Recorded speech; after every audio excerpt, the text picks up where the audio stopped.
Okay, ICICI Pru में बिकवाली करिए। एक सेल का कॉल भी आता हुआ। थोड़ी सी वो जो रिकवरी है थोड़ी सी अब ठंडी पड़ी है। रैली बैंक निफ्टी की जो बन रही थी, एक अच्छी खासी एक मोमेंटम वाली जो 100 पॉइंट की बैंक निफ्टी की स्ट्रेंथ थी, अब थोड़ी सी अब आप देखेंगे वहाँ पर हल्की सी ऊपर से मुनाफा वसूली भी हो रही है। तो थोड़ा सा क्लियरली एक मार्केट में दोनों तरफ की ट्रेड्स हैं, लेकिन बड़ा ट्रेड प्ले आउट हो चुका है वो बाय ऑन डिप्स का। अब एक काम करते हैं, बिग मार्केट वॉइसेस में हमारे साथ जुड़ गए हैं गोल्डीलॉक्स के फाउंडर और चीफ स्ट्रैटेजिस्ट गौतम शाह।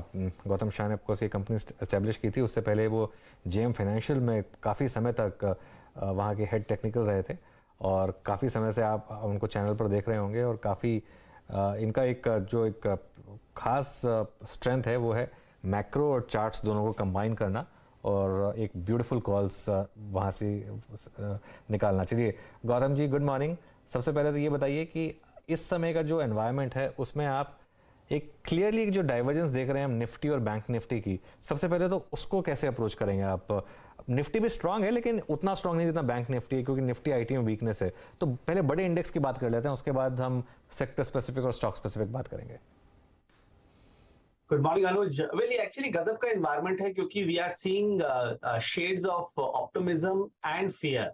आई मीन ये काफी यूनिक सी सिचुएशन है क्योंकि अगर आप हेडलाइन इंडिसेस को देखें तो लगता है कि अरे हम 18,400-500 के इंडेक्स पे हैं, और अगर आप टॉप 500 या 700 स्टॉक्स को स्क्रीन करें तो आपको दिखेगा कि कितने स्टॉक्स हैं, hundreds and hundreds of stocks जो multi week, multi month, multi quarter lows पे है।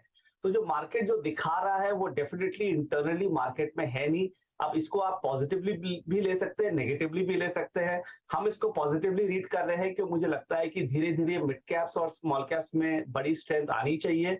निफ्टी थोड़ा सा ओवरबॉट हो गया था, 18,950 हमारा टारगेट था। मैंने आपके पिछले इंटरेक्शन में मैंने कहा था वी गॉट क्लोज टू 18,900, और वहां से हमने ये 400 पॉइंट 500 पॉइंट का करेक्शन देखा जो मेरे हिसाब से काफी नॉर्मल है। तो जो एक थोड़ी सी यूफोरिया जो बन गई थी दिसंबर के स्टार्टिंग में वो अब डाई डाउन हो चुकी है। चार्ट्स तो थोड़े से ओवरबॉट थे, वो अब नॉर्मल लेवल पे चले गए हैं, और आई थिंक अब मार्केट के पास एक अच्छा प्लेटफॉर्म है वापस यहाँ से टर्न अराउंड करने का और वापस 18,900 19,000 तक जाने का। सो 18,400 मेरे हिसाब से निफ्टी पे बहुत बड़ा सपोर्ट है। अगर वो क्लोजिंग बेसिस पे होल्ड कर जाता है तो मार्केट इमीडिएटली टर्न अराउंड कर जाएगा, और अगर ये नहीं होल्ड करता है तो हो सकता है कि 200-300 पॉइंट और हम नीचे जाए और उसके बाद ये टर्न अराउंड आए। So one of the two things is likely to play out, but the clear view is कि मार्केट में आपको डिप्स पे लेना है। मीडियम टर्म चार्ट्स अभी भी अच्छे हैं, कोई नेगेटिव ट्रिगर्स है नहीं, और जब तक बैंक निफ्टी खड़ा है मार्केट ज्यादा नीचे नहीं जा पाएगा, और बैंक निफ्टी में हमारा टारगेट 42,500 के आसपास है, तो वहां तक हमें स्ट्रेंथ दिखती है। तो ओवरऑल डिप्स में बाई कीजिए और आउट परफॉर्मेंस को चेस कीजिए, अंडर परफॉर्मेंस से दूर रहिए। ओके, तो इसका मतलब आईटी से भी दूर रहा जाए। गौतम, आईटी इंडेक्स में एक ये जो मूव स्टार्ट हुआ वापस, ये 52 वीक लो की तरफ जाने की तैयारी है या फिर बॉटम बन चुका है यहाँ पर, भले ही अंडर परफॉर्म करे? नहीं, मुझे लगता है बॉटम बन चुका है। आई थिंक ये लास्ट 3-4 दिन की जो गिरावट है उसके कारण लोग वापस ये बिलीव करना चाहते हैं कि इसमें बड़ी फॉल आएगी, बट आई थिंक इतना अच्छा तेजी आया 2-2.5 महीना का, उसका एक नॉर्मल रिट्रेसमेंट और नॉर्मल पुल बैक है। हाँ, सेटअप क्लीन नहीं है, इसमें थोड़े से रिटर्न्स हार्डवर्क रहेंगे, पर जैसे मैंने पहली बार भी कहा था कि अगर आप इन्वेस्टर है तो आपको आईटी में इस लेवल्स पे भी खरीदारी करनी चाहिए। शॉर्ट टर्म रिटर्न्स नहीं बनेंगे, डिफिकल्ट रहेंगी, बट अगर आपका 12 से 15 महीना का व्यू है तो आईटी में ज्यादा डाउनसाइड है नहीं। और ये जो पिछले 2-3 दिन का पुल बैक आया, इससे रिस्क रिवॉर्ड वापस अच्छी हो गई है।